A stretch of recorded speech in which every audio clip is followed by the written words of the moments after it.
The other side.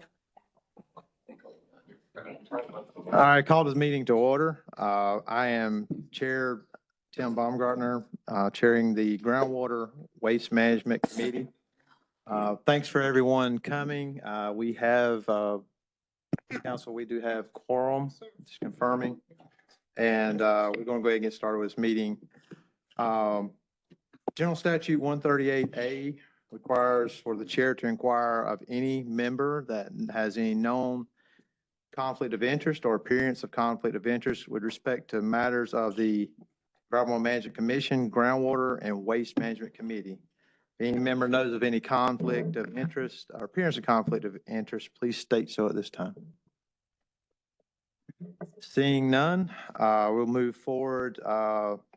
The approval of meeting minutes, the minutes have been posted to the website. I hope members have had a chance to take a look at those minutes and any comments from I'll take any comments from anybody on the minutes, any committee members. If not, I'll entertain a vote for approval. Motion for approval. So moved, Mr. Chairman. We have a motion for approval by Commissioner King. Any second? Commissioner Bailey, I'll second it. Commissioner Bailey seconds. All in favor, say aye. Aye. Aye. All opposed? Motion carries.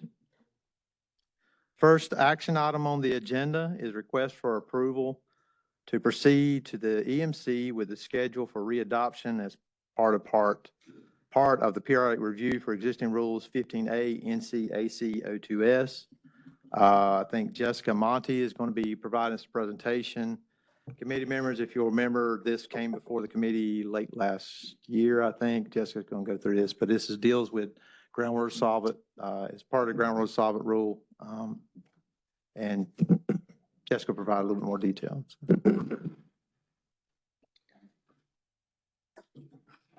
Good afternoon, Mr. Chairman and members of the committee. I'm Jessica Monty with the Division of Waste Management, and I'm presenting the schedule for readoption in regards to the periodic review of existing rules for 15A NCAC subchapter 02S. So to give an overview, that subchapter contains the rules and criteria for the administration of the Dry Cleaning Solvent Cleanup Fund, which is administered by the Division of Waste Management Superfund Section Dry Cleaning Solvent Cleanup Act program.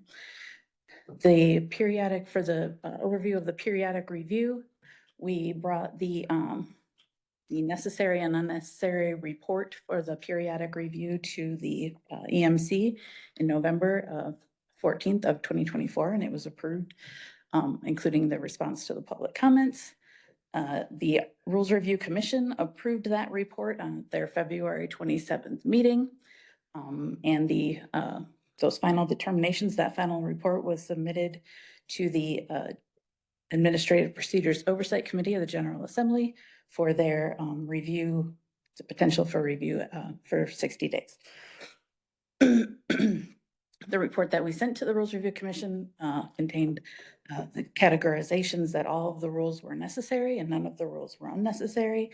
That means all of the rules will be brought through the readoption process. This is the proposed rule readoption schedule for that subchapter with the proposed effective date for the rules of July 2027. This allows for time for stakeholder meetings, drafting of the regulatory impact analysis and OSBM approval, and then coming before the committee and the commission and a public comment period. So this is the proposed readoption deadline for that rule set, giving a little extra time at the end there for the deadline of August 1st, 2027. This is approximately 2 years. This seems to be the norm that the RRC is suggesting.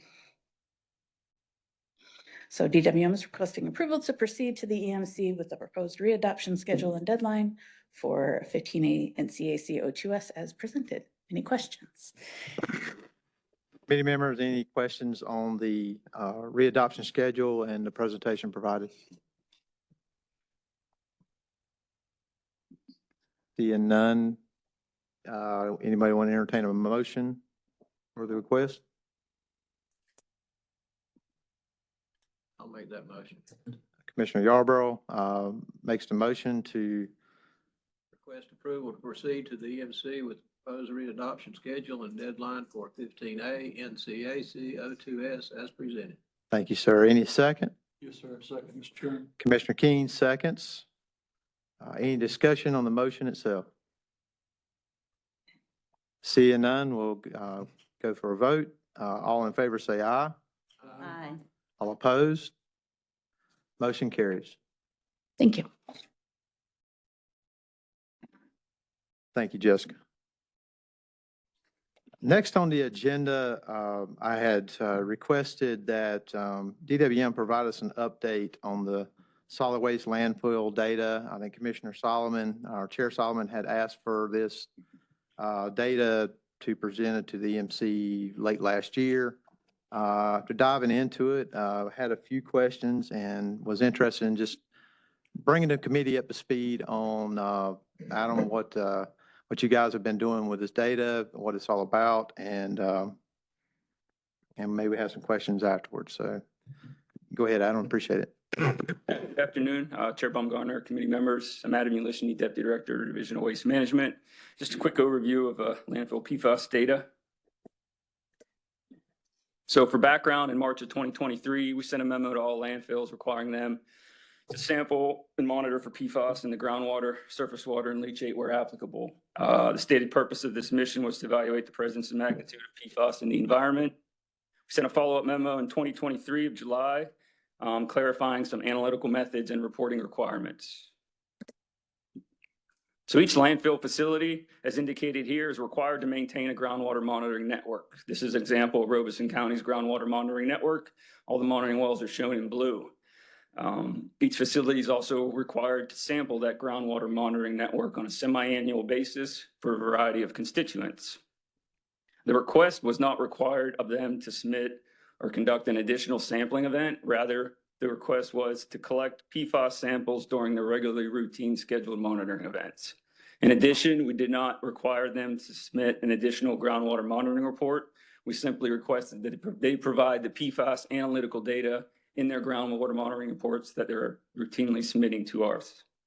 As of December 2024, we have at least one set of PFAS data per facility. All of these received reports have been uploaded to our public-facing online system known as Laserfish. And I'm going to go through how to view these documents. Each division has an emerging compound link at DEQ. If you were to click on Waste Management's emerging compound, you'll see PFAS solid waste landfill data down on the bottom left. If you click on that arrow, it'll collapse into a paragraph. From each one of these links, you can access the files for those facilities. If you would click on the first link, a PDF document of all the landfill facilities and their unique identification number would appear. Each landfill has a unique identification number. All the files associated with that site for the past 10, 15, 20 years are in that file, from reports to correspondence, inspections, and work plans. We have hyperlinked these numbers, so if you were to click on 0101 Alamance County Landfill, it would bring you into our laser-based database and you can view all the files for that facility. If you were to click on a DWM Laserfish web link below, you would be directed to this middle picture, which has a series of folders. Those series of folders correspond to each landfill unique identification number. Again, if you were to click on 0101, you would automatically go to the files for Alamance County Landfill. And as you can see, all the files to the right, November 2023 water quality monitoring report, April 24 water quality monitoring report, and October 2024 water quality monitoring report would have your PFAS data. Thirdly, you could also use our DWM site locator tool. This is probably the easiest. It's a web-based interactive application. You can simply open it up, search by ID number, search by name, search by address, or simply zoom into the property you want to look at. If you click on that facility, all you have to do is click on link to documents. It would populate these files for that facility. And you can see this one has the files for Robeson County and the groundwater monitoring report for April 2024 with the data. So kind of in closing, we have sent notice of regulatory requirement letters to initial subset of 20 landfills. These letters outline the immediate action for an updated receptor survey. So pictured here is an example of an updated receptor survey for Robeson County. All those blue dots on the map are private drinking water wells. Currently, we're in collaboration with these facilities to determine if off-site private well sampling is warranted, and we're also continuing to work on screening these reports for PFAS data. And I know that was a lot. I'll take any questions at this time. Any questions from committee members? Commissioner Gibson? Yeah, how were the 20 for which you're doing follow-up sampling selected?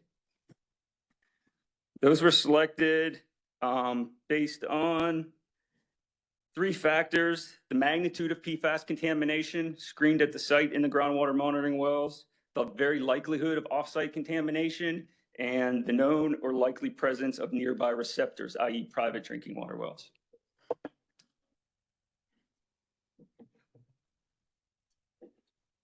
Any other questions? Chair Solomon? Mine will be how you're going to use the data. You got the data now.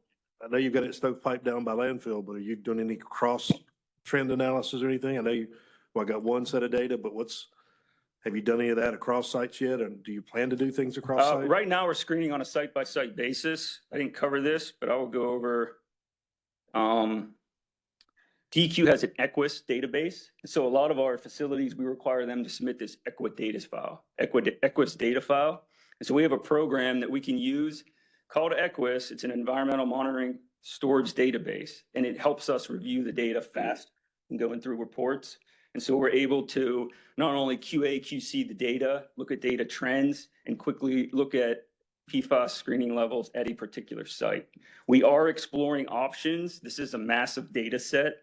So we're trying to explore options on about how to better populate that information from site to site, whether it's municipal to municipal or C&D to C&D or online to online, or whether it's just one constituent that someone's interested in, whether it's PFOA or PFOS or Gen X. But you notice here, I mean, this is just the massive amount of data. If you were to collect the PFAS sample at all 25 of these wells, it's 1,000 entry points. So you have 40 species. So, but we're diligently working. So again, I can go through each one of these individually. But if I Correct, just sir. want to sort C&D or whatever landfill I want it to, type of landfill or. Whatever coastal plain landfill you're landfill, interested in, really you don't can have it. Yeah, review but those it's a files. single landfill. I can't, your data set doesn't let me compile all those and look at a trend like I'm seeing PFOA at all the C&D landfills in the coastal plain. We don't have to have go that hunt and data. I mean, we can explore those options to provide that data if requested.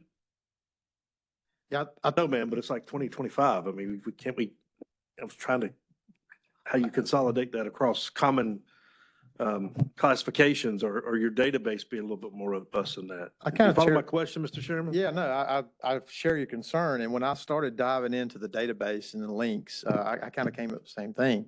You can hit individual landfill, individual permits. But to know how those trends relate to other places, and I mean, this committee now is looking at setting standards for 3 different compounds right now, PFAS compounds of groundwater, and at different than what the PQL is. So knowing what is out there and the data and how it's impacting other sites, you have this database now, you have the data pulled, you require the information. It would be great, I think, to have before this committee that consolidation of data so we can see where those trends are. And I would like DWM to see if Is you there can a provide that. specific Susan. set? Is it those 3 PFAS constituents you'd like to see across the sites? I would like to see the monitoring data for the PFAS compounds that you guys have taken in relation to this study. I think that would be a good thing for us to look at and have comment on, if so. Yeah, I think it would help form this committee as we're looking at setting standards. Yeah, and I think the classifications, we could work with you, but it'd be like you just mentioned, line versus unlined. Are we seeing any of those 3 more often at line landfills versus unlined landfills? Are we seeing them in coastal plain landfills versus, or at a type of landfill? It's just a database. You could put any kind of classification on that landfill or that well that you want to. Maybe it's a shallow well versus a deep well.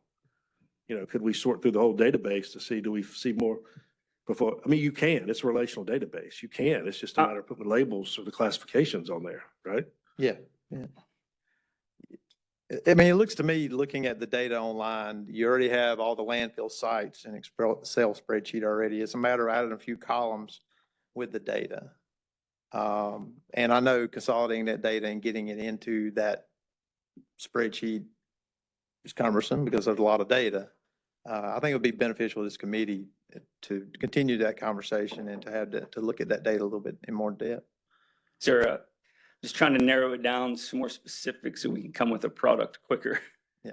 Like a specific analyte that someone's interested in, the highest concentration of something in a well across landfills. Start with the 3 compounds we're looking Okay. at right now for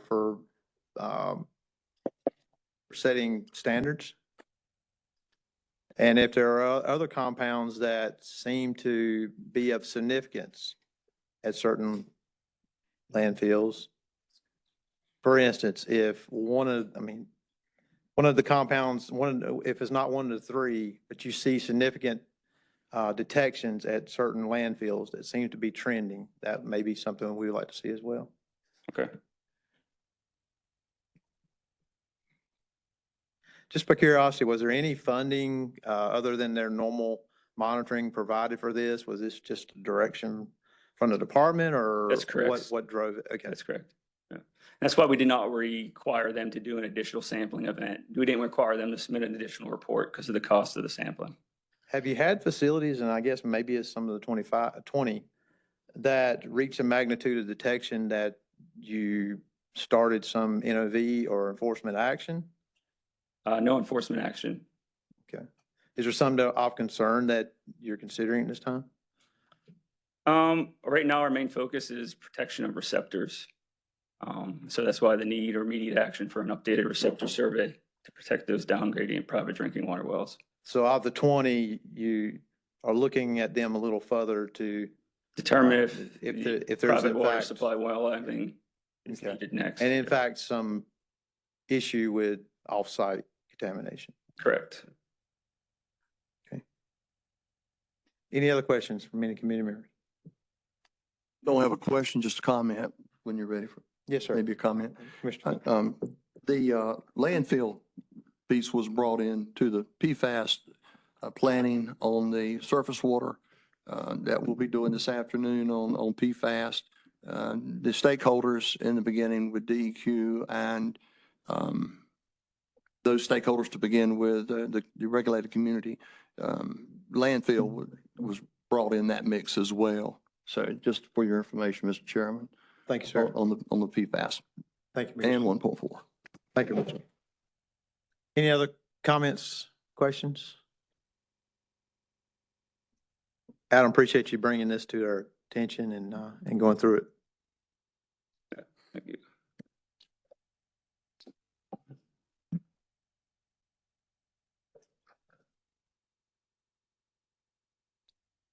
Okay, that was information items, upcoming items that have been listed on the agenda.